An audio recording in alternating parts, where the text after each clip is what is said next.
lugar ao mesmo tempo, ele não pode ser apalpado, ele é invisível, imaterial. Deus é espírito. A Bíblia apresenta Deus também como luz, ele é luz.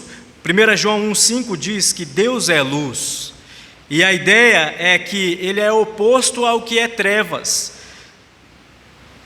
E muitas vezes, você vai, ao estudar as Escrituras, ver que trevas está associada ao que é pecado, o que é mal, a morte. A luz representa a santidade, a bondade e a vida. Deus é luz, significa que ele é a soma de todas essas excelências. Deus é perfeito em santidade, portanto ele é a luz. E a terceira forma que as Escrituras apresentam Deus, Deus é amor. 1 João 4,8, esse é o nosso texto de partida. Assim como os demais atributos, não temos um texto fixo, mas várias referências aonde vamos caminhando. E eu quero compartilhar com os irmãos que muito desses estudos eu tenho, claro, usado a palavra de Deus como referência, mas também um autor chamado Arthur Pink, A.W. Pink, ele tem um livro chamado Atributos de Deus, e muito do que eu tenho dito tem uma referência dali, um teólogo muito conceituado, bíblico. Então, muito do que eu tenho trazido para os irmãos é do pensamento deste autor, que é extraído das Escrituras. Tem facilitado o nosso entendimento na hora de estudar. Então, 1 João, capítulo 4, versos 8 e 16. 1 João, deixa eu chegar também, 4, verso 8 diz assim: quem não ama, não conhece a Deus, pois Deus é amor. Quem não ama, não conhece a Deus, pois Deus é amor. João então afirma que Deus é amor, ele descreve Deus como sendo amor. Verso 16: e nós conhecemos o amor e cremos neste amor que Deus tem por nós. Deus é amor, e aquele que permanece no amor permanece em Deus, e Deus permanece nele. Então nós temos João afirmando que Deus é amor. O que João quer dizer? Que Deus, ele não só possui amor, não é um atributo no sentido de que Deus conquistou essa qualidade, mas a ideia é que a essência de Deus é amor. Deus, em sua essência, em sua natureza, ele é amor. E como sendo um Deus de amor, um amor perfeito, esse amor anda em igualdade com todos os demais atributos: justiça, santidade, retidão, misericórdia, ira, tudo isso está equalizado, nada está fora do controle, mas Deus, em sua natureza perfeita, ele é amor. E como eu disse, há muita confusão acerca do que significa Deus ser amor, porque nossa ideia de amor como pecadores é uma ideia muitas vezes fraturada, uma ideia quebrada, uma ideia que não tem nada a ver com a Bíblia. Para nós, amor é quando alguém me trata bem, eu devo retribuir, não é? Quando alguém te trata muito bem, quando alguém está ali camperando, buscando uma noiva ou um noivo, e você vê ali a candidata, o alvo, então a pessoa começa a mudar o seu comportamento e fazer algumas coisas que talvez era impensável. Ele começa a agir, para buscar o quê? Conquistar o amor daquela pessoa. E muitas vezes agimos assim. Essa é a nossa ideia de amor. Me tratou bem, eu devo retribuir. Mas quando nós olhamos a palavra de Deus e olhamos para o próprio Deus, o amor de Deus não é assim. Deus não age assim. Deus é amor. E não há nada em Deus, ou em nós, aliás, não há nada em nós pecadores, que por mais que nós venhamos a mudar o nosso comportamento e tentar conquistar Deus, que vai ser suficiente para conquistar o amor de Deus. Nós não podemos fazer isso como nos comportamos em nossos relacionamentos. Isso não vai alcançar sucesso com Deus, porque o amor de Deus, ele está acima do nosso entendimento. Em nossa cultura, muitas vezes, e totalmente fora da visão bíblica, Muitos falam de amor e até mesmo do amor de Deus, mas são completamente alheios, estão totalmente distantes do próprio Deus. Querem falar do amor de Deus, mas de fato nem conhecem a Deus. E colocam sobre a sua visão, muitas vezes os seus achismos, suas ideias, uma visão caída. E por isso o amor é mal compreendido e abusado. Falam muitas vezes em nome de Deus, mas falam o que Deus não disse. Portanto, não é em nome de Deus. A inclinação, muitas vezes, nossa hoje, acerca do amor, é entender que o amor é aquele tipo de disposição que aceita toda e qualquer desculpa. É aquele tipo de inclinação que sempre devo passar a mão na cabeça. Eu não posso contrariar. Muitas vezes pais, no afã de mostrarem que amam seus filhos, acabam passando a mão na cabeça do filho ou da filha, quando deveriam pegar a vara da disciplina e corrigir com amor. Então há um entendimento errado. Não, mas Deus é amor, se Deus ama. Aí eu digo para você, você já olhou para a cruz do Calvário? O que Deus fez com o seu próprio filho por amor? Fala, mas aquela cena é terrível, pastor, aquela não é uma cena de amor. Mas quando você estuda as Escrituras, quando você conhece Deus e o amor de Deus, você vai entender perfeitamente que na cruz do Calvário, apesar de Deus ter desamparado Cristo, o amor dele pelo seu Filho não mudou em nada. O amor eterno e imutável de Deus pelo seu Filho continuou presente. Mas diante do pecado, o Pai teve que dar as costas para o seu Filho. Ele não poupou o seu Filho da humilhação, mas o amor de Deus não mudou. Nós temos uma compreensão totalmente errada do que é amor.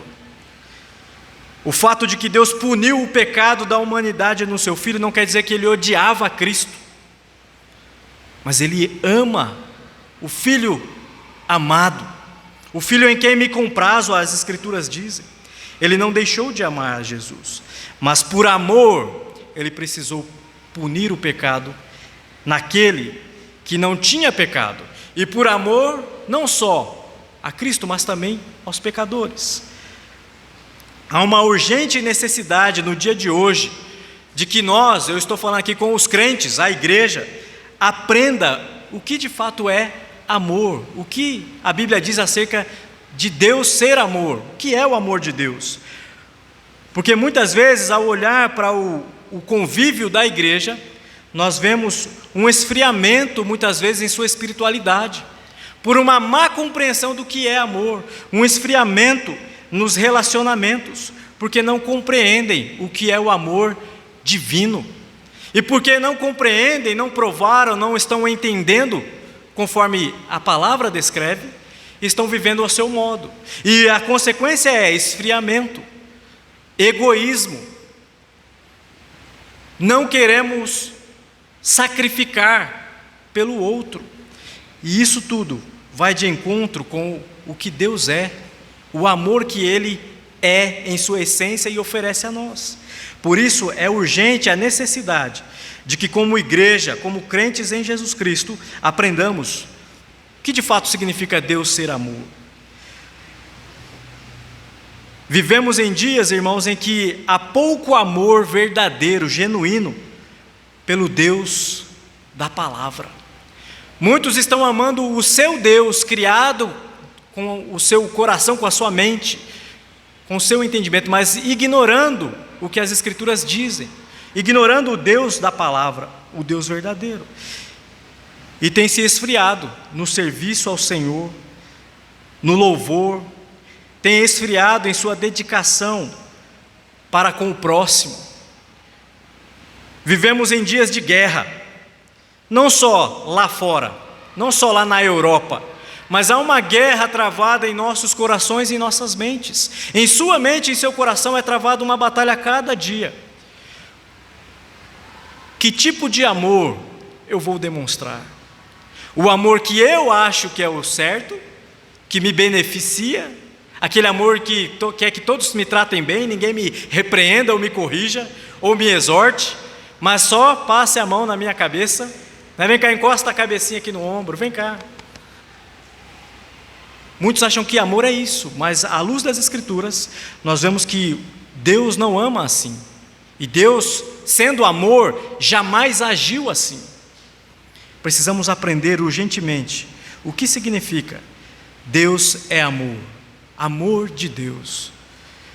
E para que possamos fazer isso, nós temos que olhar para a palavra de Deus, para as Escrituras. E hoje eu quero ver algumas verdades sobre o amor de Deus, verdades bíblicas acerca deste atributo tão maravilhoso, mas tão mal compreendido muitas vezes. A primeira verdade que eu quero destacar esta noite com os irmãos e amigos é: o amor de Deus, ele não sofre influência externa.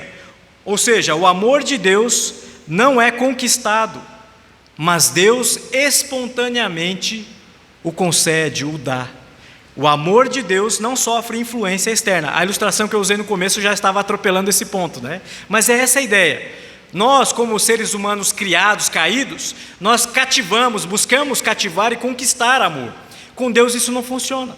Não há nada em nós que vai ser atrativo aos olhos de Deus, porque somos caídos no pecado, desfigurados pela maldição, por essa terrível doença que é o pecado, que está constantemente à nossa frente. A única razão pela qual Deus ama alguém acha-se nele mesmo, na sua vontade soberana. Em Deuteronômio capítulo 7, versos 7 a 8, a palavra de Deus diz: o Senhor os amou e os escolheu. Aqui Deus está falando de Israel. O Senhor os amou e os escolheu, não porque vocês eram mais numerosos do que os outros povos, pois vocês eram o menor de todos os povos, mas porque o Senhor os amava, e para cumprir o juramento que tinha feito aos pais de vocês, o Senhor os tirou da mão poderosa, o Senhor os tirou com mão poderosa e os resgatou da casa da servidão, do poder de Faraó, rei do Egito. Deus amou Israel, sem Israel ser um povo numeroso, grande. Israel não tinha nenhum atrativo, era o menor povo, o mais fraco, mas Deus amou Israel.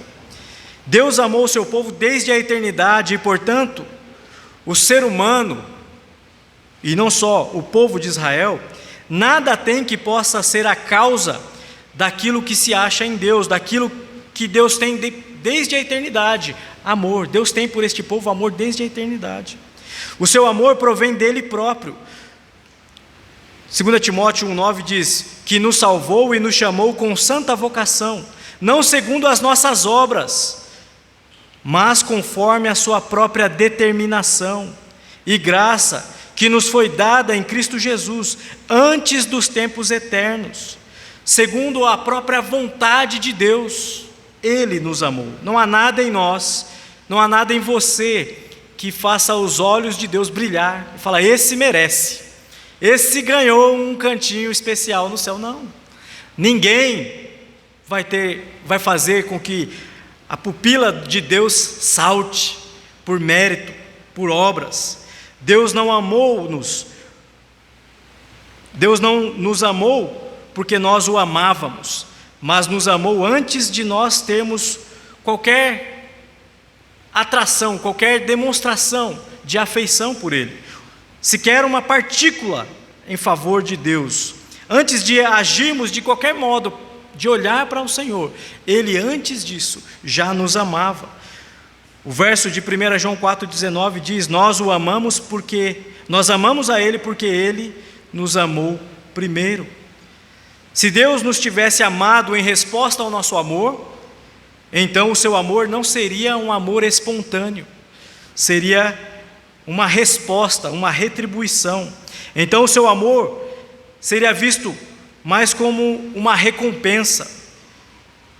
Mas o que a Bíblia diz é que Ele nos amou e depois nós o amamos, né? Nós só o amamos porque Ele nos amou primeiro.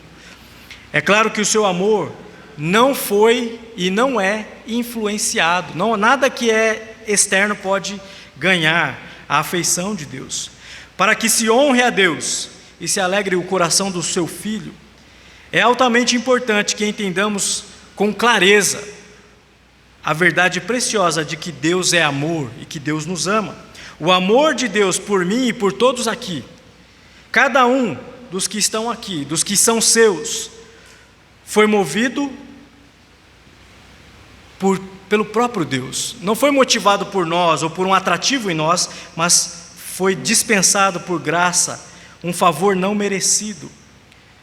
O que havia em nós para atrair o olhar de Deus, o coração de Deus, o que havia em nós? O amor de Deus por mim e por todos, e cada um dos seus, não pode ser conquistado.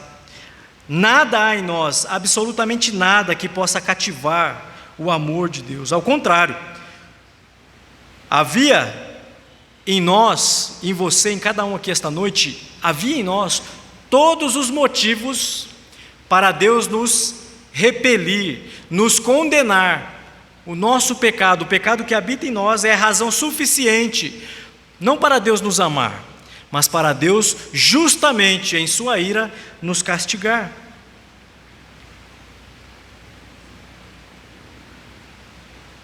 Deus deveria nos punir, nos detestar. Somos pecadores depravados, corruptos, sem nenhum bem habitando em nós. O que existia em nós, o que existia em você, que merecesse um elogio do Senhor, ou mesmo que Ele viesse a ter prazer em você, na sua alma, no seu coração, o que havia de bom? O famoso pregador Charles Haddon Spurgeon, em um dos seus sermões, à sua igreja, sua congregação, ele disse o seguinte: o homem é no coração assassino de Deus. Ele se alegraria se Deus não existe. Ele diz em seu coração: não há Deus. Salmo 14:1. Se a sua mão pudesse ir tão longe quanto o seu coração, Deus não existiria, nem mesmo por mais uma hora. Isso vale não só para a congregação do Charles Haddon Spurgeon, no século XVIII, mas vale hoje. Somos assassinos de Deus em nosso coração, porque nós amamos o pecado. Como caídos que somos, nós nos dirigimos não a Deus, mas ao prazer transitório do pecado. Nós não queremos nos submeter à palavra de Deus, mas às promessas do pecado, ao prazer que o pecado traz. Somos assassinos de Deus no coração. Se tivéssemos tamanho poder, nós o eliminaríamos. Cada um aqui, adulto ou criança, você tem um coração pecaminoso. Muitos aqui foram transformados, não por seus méritos, mas pela graça, pelo amor que Deus dispensou, o favor imerecido, esse amor que não pode ser conquistado, mas foi dispensado voluntariamente por Deus. E se não fosse esse amor, ai de nós. Deus poderia abrir o chão em qual nós pisamos agora e nos lançar nas profundezas do lago de fogo do inferno. De maneira justa nos puniria, porque é o que nós merecemos. Não há um aqui que pode bater no peito e falar: eu mereço um destino melhor, porque os nossos pecados estão diante de nós. E diante desse Deus santo, puro, perfeito, esse Deus de amor. Pecador, é esse Deus que tinha tudo para te exterminar. Em sua santa ira e sua justiça, Ele poderia, como eu disse, abrir o chão e nos lançar nas profundezas do lago de fogo. Mas não.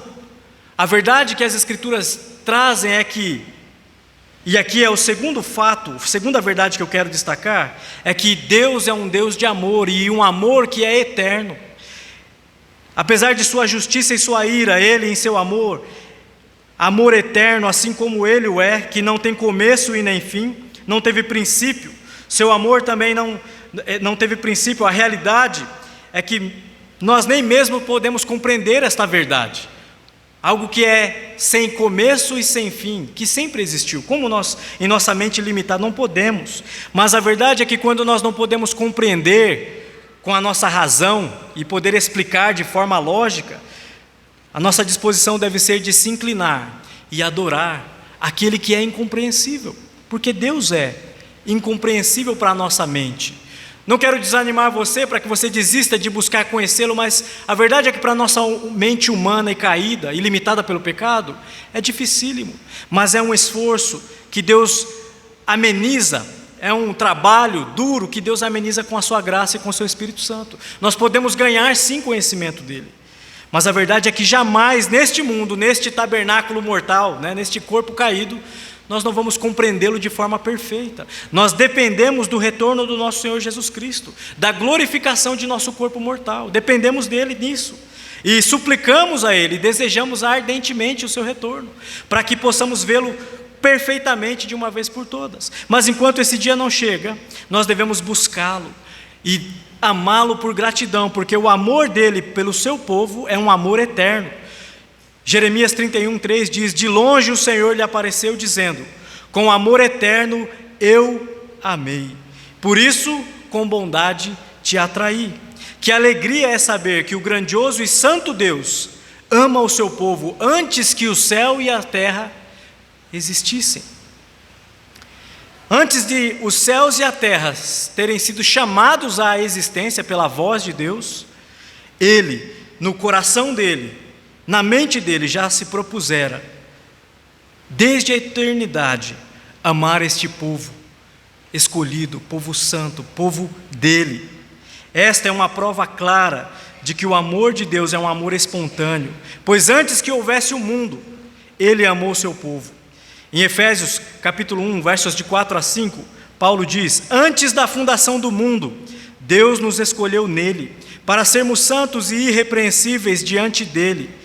Em amor, nos predestinou para ele, para sermos adotados como seus filhos por meio de Jesus Cristo, segundo o propósito da sua vontade, para louvor da glória da sua graça, que ele nos concedeu gratuitamente no amado. Amada igreja, você que está em Cristo, Deus te ama com um amor eterno, pois te ama desde sempre e te amará para sempre.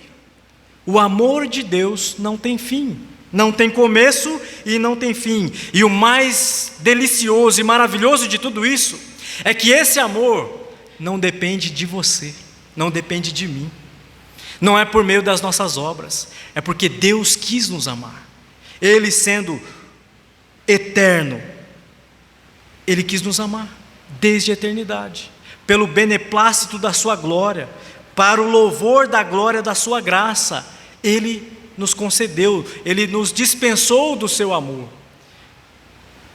Você não tem mérito algum isso. É mérito, é obra, é graça de Deus. E nós vamos aqui para a terceira verdade acerca do amor de Deus. O amor de Deus é um amor soberano, um amor soberano. Deus, como o soberano sobre tudo e todos, sobre os céus e a terra, sobre os reis, sobre as nações, Deus controla tudo. As Escrituras apresentam Deus assim: nada sai do seu controle. Ele controla a folha que cai do galho da árvore, Ele controla o passarinho, nada sai do conhecimento de Deus. O cabelo da nossa cabeça que cai, Ele sabe, Ele tinha contado todos. Ele cuida das ervas, Ele está no controle de tudo. Daquilo que talvez você ache insignificante, Deus está atento. Deus não perde o domínio, não perde a mão sobre a sua criação. E assim também é o seu amor. É um amor soberano. Um amor que é emanado, que vem desse que é todo-poderoso. E ninguém lhe dá uma ordem, ninguém pode submeter Deus, pelo contrário, é Ele que submete tudo e todos, é Ele quem comanda. Assim, pois, como Deus é soberano, o amor dele necessariamente é um amor soberano, porque Deus é Deus e faz o que lhe agrada, porque Ele é amor, Ele ama quem Ele quer amar. Deus, Ele não é refém de ninguém, Ele escolhe amar a quem Ele quiser amar. Existe um versículo muito polêmico, que dá muito pano para manga, Em Romanos 9,13, Paulo diz: Deus dizendo: amei Jacó e desprezei Esaú. Amei Jacó, mas desprezei Esaú. E é interessante que eles eram irmãos gêmeos, nascidos no mesmo dia, na mesma hora, e não tinham feito nada, nenhuma obra sequer, podemos dizer assim, acabado de entrar no mundo. Mas Deus, em seu amor soberano, escolheu Jacó e rejeitou, desprezou Esaú. E tanto é que, se você olhar na história da humanidade e olhar para a nação de Edom, os edomitas, descendentes de Esaú, você não encontra eles mais no mapa. Mas se você olhar para a descendência de Jacó, os judeus, o povo de Israel, com certeza enfrentaram muita dificuldade, até hoje enfrentam, mas Deus amou Jacó e Deus tem preservado Jacó. E aí você vai falar: mas é injustiça da parte de Deus. De maneira alguma, Paulo vai falar isso. De maneira alguma, porque Deus faz o que Ele quer, o que lhe apraz. Ele não é refém de ninguém. Os dois nasceram iguais, como pecadores, mas Deus, sendo soberano, poupou Jacó. Não há injustiça, porque Ele faz o que Ele quer. E muitas vezes, e no dia de hoje principalmente, queremos colocar Deus na caixinha e falar: não, Deus tem que fazer o que eu acho que é certo. Minha ideia de amor é essa, esse não é o amor que eu acho. Mas, biblicamente, o amor de Deus, assim como Ele é soberano, é um amor soberano. Ele está acima de tudo e de todos, Ele pode fazer o que Ele quiser. E muitas vezes, como seres humanos caídos, nós somos tão petulantes, tão miseráveis e mesquinhos, nos achamos em condição de pôr o dedo na face de Deus e falar: não. Mas eu quero perguntar aqui, quando você for escolher o seu cônjuge, ou está escolhendo, antigamente era diferente, não era? Quem escolhia o namorado, o noivo, a esposa, o marido? Lembra? Um tempo tão difícil, né, para a raça, né? Olha, os pais que determinavam. Mas hoje, se um pai chegar e falar: você vai casar com fulano, você aceita isso? Alguém aceita isso em nossa cultura? O pastor está ficando doidão, imagina se ele estabelecer isso lá na casa dele, né? Totalmente contra a nossa cultura. Mas é você que se coloca na responsabilidade, você se sente no direito. Fala: não, o amor é meu, a vida é minha, é eu que mando, eu fiz 18 aninhos, né? Já estou de maior, tenho carta para dirigir, eu que escolho o meu cônjuge. E aí você olha para Deus e fala: Deus, o soberano sobre tudo, sobre todos, não pode escolher quem Ele quer. Deus, que não está limitado pelo pecado, soberano e eterno, santo, Ele decidiu fazer pelo beneplácito da sua vontade, porque Ele quis, para a glória da sua graça. Você olha e fala: não, Deus não pode, mas eu posso escolher quem eu vou casar, ou tantas outras escolhas que fazemos, e às vezes fazemos errados, não é? Mas Deus não erra, Deus não comete erros, Deus erros não faz.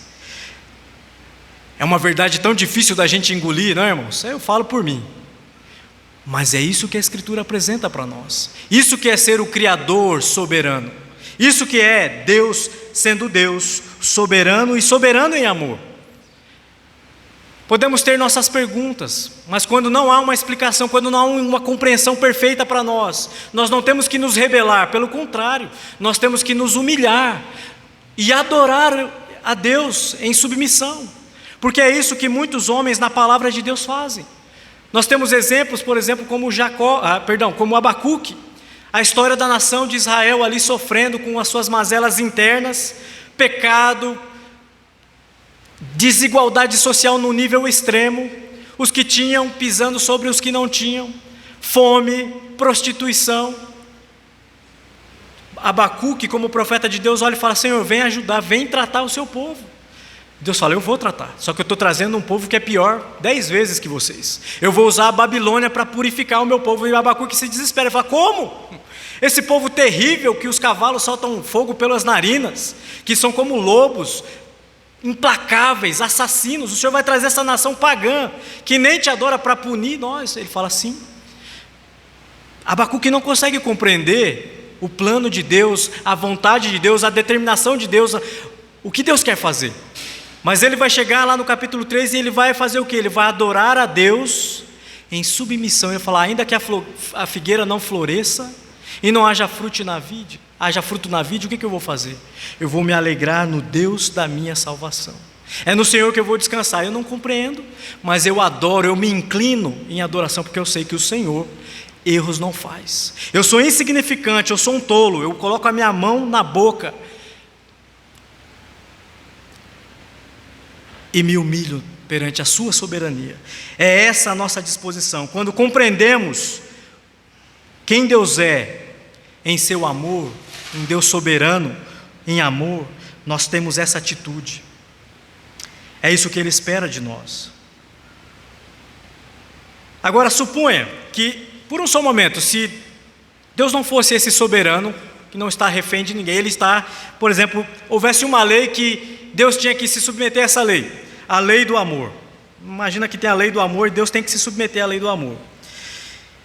E nessa lei, caso Deus fosse governado por essa lei, e não por sua vontade soberana, portanto, Ele amaria seguindo essa norma, essa regra, amando por alguma norma, Ele estaria subordinado a uma lei, a lei do amor, e então, longe de ser livre, Deus está submisso a uma lei, Ele estaria longe de ser livre, Ele deveria ser governado por essa lei.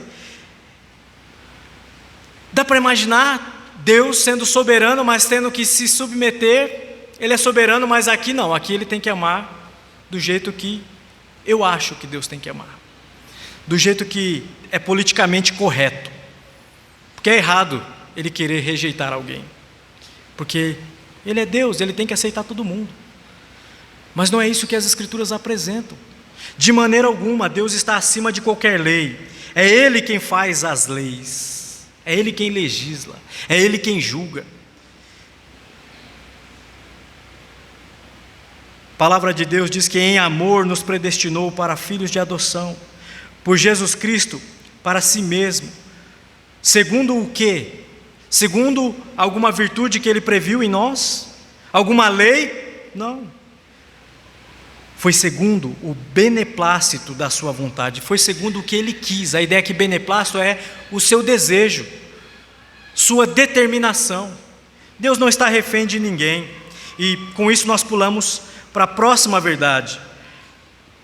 Deus é amor, Deus é soberano, o seu amor é soberano. E a quarta verdade sobre o amor de Deus é que esse amor, ele é um amor infinito. E às vezes você pode pensar, mas eterno e infinito é semelhante. A ideia de infinito realmente caminha junto, mas eu preferi deixar esse ponto aqui para aprofundar a ideia de um amor que nós não compreendemos, um amor que enche os céus e a terra. A sabedoria de Deus não sofre nenhuma limitação, porquanto Ele conhece todas as coisas do passado, do presente e do futuro. Seu poder é ilimitado, pois não há nada difícil demais para Ele. Assim, o amor de Deus é sem limite. Há nele uma profundidade que ninguém consegue sondar. Há nele uma altitude que ninguém consegue escalar. Há nele uma largura e um comprimento que desdenhosamente desafiam a medição feita por todo e qualquer padrão humano. Esse é um pensamento do Arthur Pink. O amor de Deus é algo que nós não temos condições de avaliar, é infinito, é declarado belo. Efésios 2,4 diz: mas Deus, que é riquíssimo em misericórdia, pelo seu muito amor com que nos amou. Quando nós lemos João 3,16, João, ao descrever o amor de Deus, ele nem tem palavras, ele fala de tal modo, de tal maneira, Deus nos amou de tal maneira, não tem como eu descrever. A palavra grande, ou a ideia de tal maneira, tem a ideia de algo que é tão transcendental, que vai além do limite, nós não temos como captar essa mensagem, é algo extremamente grande. Nenhuma língua pode expressar plenamente a infinitude ou a infinidade do amor de Deus, e nenhum intelecto pode compreendê-lo. Efésios 3,19 diz: excede todo entendimento. É esse o amor de Deus, ele é infindável, não tem fim. Quinta verdade sobre o amor de Deus: é um amor imutável. Deus não pode sofrer variação de mudança, logo o seu amor também não. Por isso o amor de Deus não depende da nossa obra, depende dele mesmo. É ele quem vai sustentar o seu povo por amor. Deus não conhece nenhuma variação ou mudança em seu ser. Nós podemos olhar para Israel e perceber a forma como Deus trata aquele povo. Deus prometeu para eles que eles iriam ser uma multidão, e Deus tem preservado. Eles têm sofrido ao longo da história, mas Deus tem preservado, e Deus tem transformado esse povo conforme Ele prometeu. Deus não abandonou Israel, assim como Deus também não abandona o seu povo, os seus discípulos. Em João 13:1, ali nós temos uma bela ilustração. Esse versículo diz que, tendo amado os seus, amou-os até o fim. E amou quem? Os seus discípulos, amou os seus servos, amou aqueles que, durante o sofrimento do período mais difícil que ele encontrou na terra, alguns fugiram, se esconderam, outros tentaram se aproximar, mas em alguns momentos, como Pedro, praguejaram, negaram ele. Mas a Bíblia diz acerca deles que Cristo amou esses e amou eles até o fim. E amou a nós, a mim e a você desta forma. O amor divino não se rende às adversidades e nem a eventualidades. O amor divino é forte como a morte. As muitas águas não podem apagar este amor. Cantares 8:67. Acho que é 8:7. Nada pode nos separar do amor de Deus, conforme Romanos 8:35-39 nos diz. Romanos 8:35-39 nos diz assim. Esse eu não tenho aqui no esboço, mas eu quero ler com os irmãos. Romanos 8.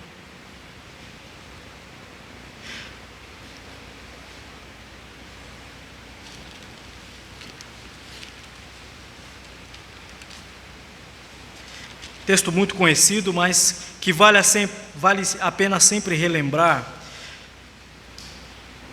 Verso 35.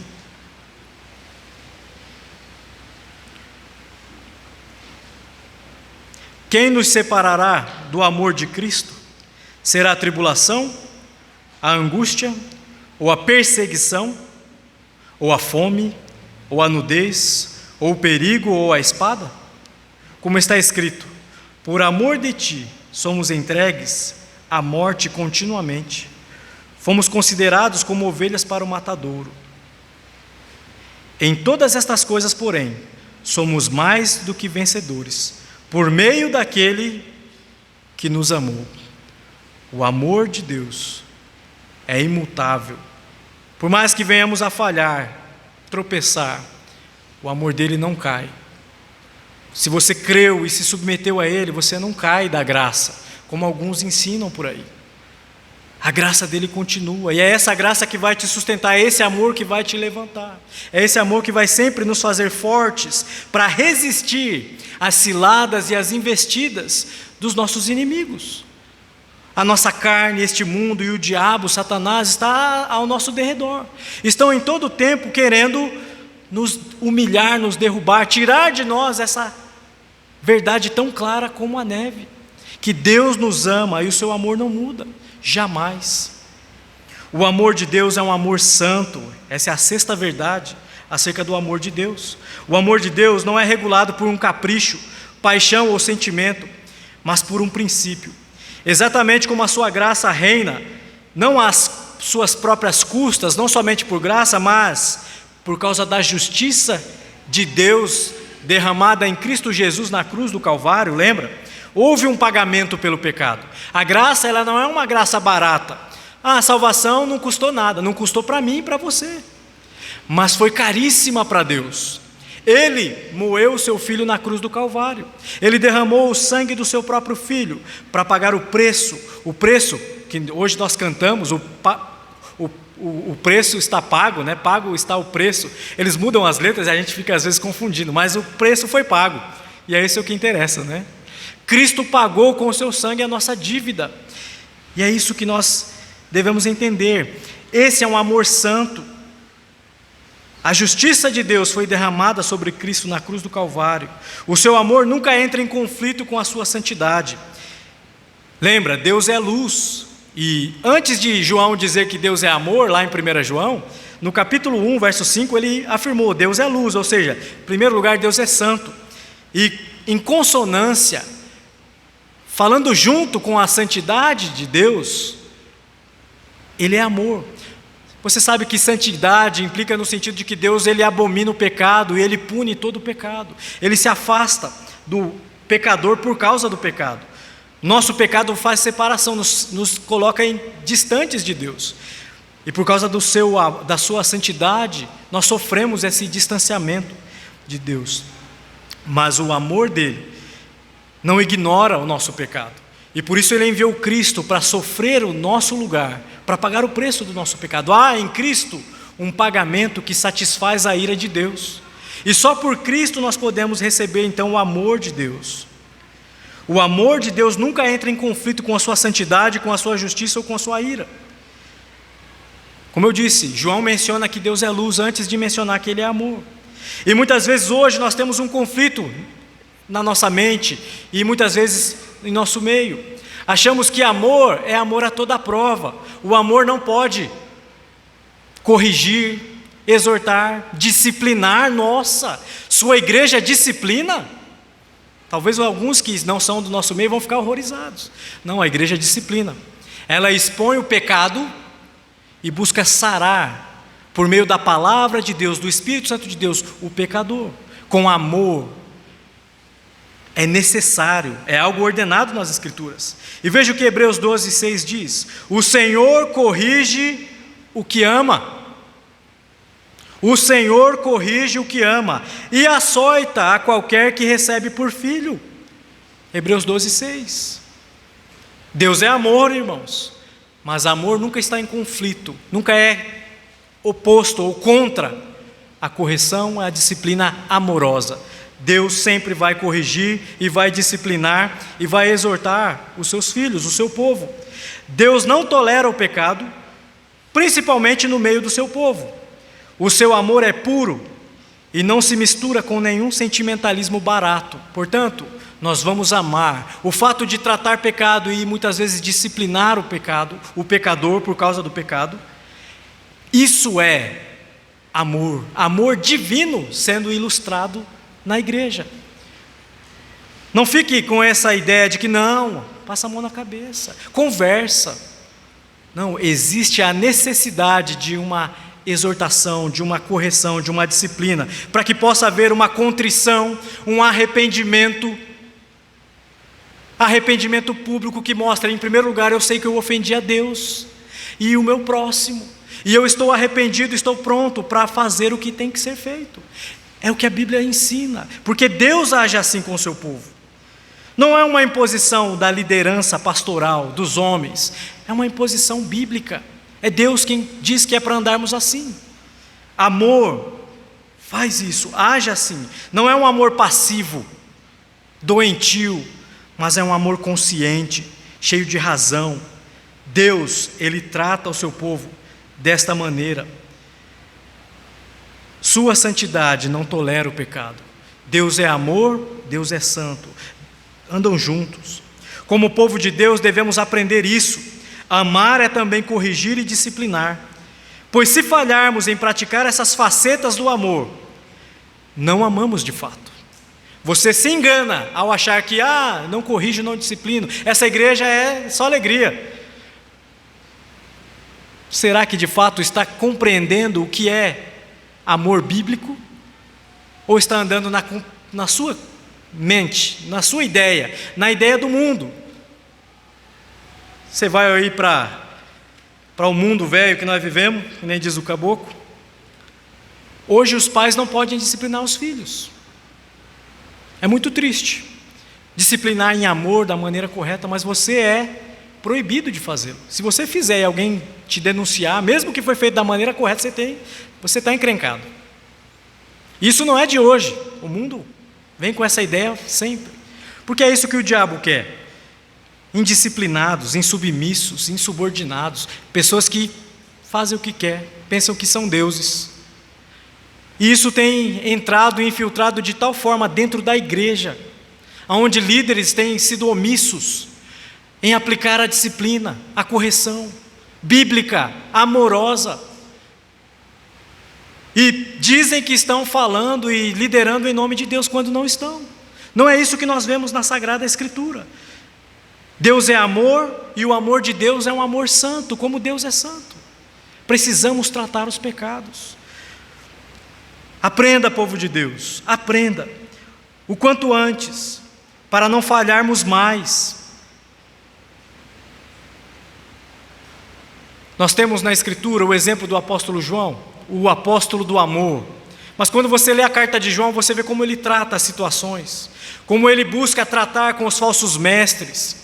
Ele não fica aliviando, ele trata de forma bíblica, amor divino.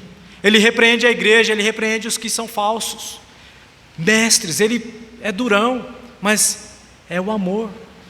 É o amor daquele bom velhinho, né? João já é um velhinho já, mas está lutando de forma sadia para demonstrar o amor de Deus. O que é o amor de Deus dentro da igreja e para os de fora da igreja? O amor de Deus é um amor santo, irmãos. Não confunda com esse amor aí fora, a toda prova. Devemos amar e amar em santidade. E por fim, a última verdade bíblica sobre o amor de Deus. O amor de Deus é pleno de graça. O amor de Deus e a graça de Deus são inseparáveis. Esta verdade é exposta claramente em Romanos 8, de 32 a 39. Nós já lemos esse texto, mas nós vemos como Deus, em seu amor e sua graça, Ele cuida do seu povo. Não há ninguém que possa vir mais contra nós, porque Deus é por nós. Tudo o que acontece em nossa vida, tudo, nada sai do controle dEle, tudo coopera para o nosso bem, para o bem dos que o amam. Deus, Ele nos ama e tem cuidado de nós. Seu amor é pleno de graça, é completo de graça. O que é esse amor do qual nada pode nos separar? Percebe-se facilmente pelo propósito e o alcance do contexto que Romanos nos oferece. É a boa vontade de Deus, nós não merecemos, é a plena vontade, a boa vontade do nosso Deus em derramar a sua graça em nosso favor. O que motivou Ele a nos amar não foi os nossos dons, nossas qualidades, não. O que motivou Ele a vir e morrer na cruz do Calvário foi o seu amor, a sua própria vontade. Deus amou o mundo de tal maneira que deu o seu Filho unigênito. Foi esse amor cheio de graça que motivou, que impulsionou Cristo vir morrer na cruz do Calvário. Cristo morreu não para fazer ou para mudar a ideia de Deus. Não, eu vou morrer, aí o Senhor muda. O Senhor não pune eles não, você salva. Não, Ele veio como prova do amor de Deus, porque nos amou desde a eternidade. Foi o reflexo, o resultado desse amor eterno e cheio de graça, a cruz de Cristo. O Calvário é a suprema demonstração do amor divino. Caro irmão e irmã, vivemos dias tão difíceis, mas quando você for tentado a duvidar do amor de Deus, em meio a essas dificuldades e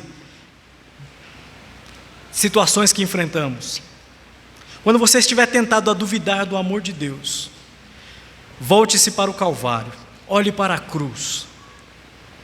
Lá na cruz, você vai poder obter confiança, você vai obter ânimo, paciência, para enfrentar toda e qualquer adversidade e aflição, perseguição ou humilhação. Porque Cristo, sendo justo, santo, perfeito, Ele enfrentou fome e sede. Ele permitiu que os homens cuspissem nele, o golpeassem, bateram nele. Mas em toda essa aflição e sofrimento, o amor de Deus, o amor do Criador por seu Filho não mudou. E assim como o amor de Deus por Cristo não mudou, mesmo Ele tendo enfrentado tamanhas dificuldades, Deus não poupou o seu próprio Filho. Saiba disso, cristão. Por mais que você vá enfrentar dias difíceis, porque o mundo vai te perseguir. O mundo nos odeia, é o que Cristo diz. O mundo vai odiar, vai perseguir, vai maltratar e em alguns casos extremos vai matar os que amam a Deus, os que se submetem a Cristo. E neste momento, lembre-se, o Pai te ama com amor eterno. Lembre-se que o próprio Filho de Deus não foi poupado. Ele passou a vida neste mundo como um pobre. Deus não deu prosperidade, não deu bens, não deu casa para ele. Porque é dito dele que o Filho do Homem não tem onde reclinar a sua cabeça. Os animais têm onde se esconder e se abrigar, mas o Filho do Homem, o Filho de Deus, Cristo Jesus, encarnado, não tinha. E ele enfrentou tudo isso como prova, como uma autenticação do amor de Deus por você. Aprenda, cristão, aprenda que as bênçãos espirituais são os principais dons do amor divino. Que a bênção maior que nós temos hoje, agora, não é um corpo saudável, um corpo esbelto. A maior bênção não é ter um carro do ano. A maior bênção não é ter um emprego que paga muito. A maior bênção não é estar toda a família reunida. A maior bênção não é essa. A maior bênção é o fato de que Deus te ama. Deus ama você. E esse amor não depende de você. É unilateral, depende dele. Ele escolheu te amar. Essa é a maior bênção. E podemos descansar nesse amor, porque a palavra de Deus diz que Deus é amor. 1 João 4:8. Vamos orar. Pai amado, nós te damos graças pela sua soberania, te damos graças porque a sua palavra, ela nos instrui, nos ensina com clareza, nos mostra quem de fato o Senhor é e o que o Senhor exige de nós. Obrigado, Pai, porque o Senhor exige de nós, nos dá o caminho da submissão. Como soberano que o Senhor é, o Senhor quer de nós que o nosso coração seja de fato um coração dependente, submisso à Tua palavra, compromissado em Te servir e Te amar. Hoje, ó Pai, nós temos aprendido acerca do Seu amor. A Sua essência é amor, mas não é o nosso amor frágil, ignorante, patético muitas vezes. É o amor soberano, gracioso, amor imutável, amor eterno. É esse amor infinito, é esse amor que tem nos sustentado. Apesar de nossas falhas, é por meio deste amor que nós temos chegado aqui domingo após domingo, porque o Senhor nos enche de prazer e de alegria, de exaltar e glorificar o Seu nome. E por isso, ó Pai, eu sou grato ao Senhor. E eu suplico, ó Deus, por esta igreja, que possamos ser conhecidos, sim, como o povo do amor, mas esse amor bíblico. Não há anomalia que nós temos no mundo de hoje, amor a toda prova, a todo custo. Nós não queremos sair do Seu modelo, do Seu exemplo, Senhor. Queremos ser, de fato, imitadores do Senhor como filhos amados, como a palavra diz. Nos ajuda nessa tarefa, pois os dias são terríveis, Senhor.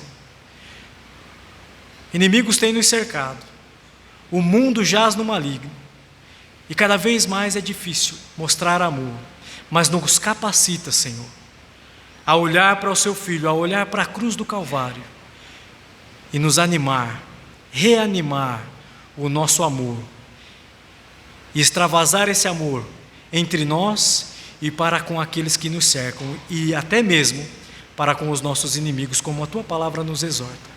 Essa é minha oração, é minha súplica em nome de Jesus. Amém. Quero convidar o regente para chegar. Se você pode, por gentileza, se coloque em pé para cantarmos este último hino.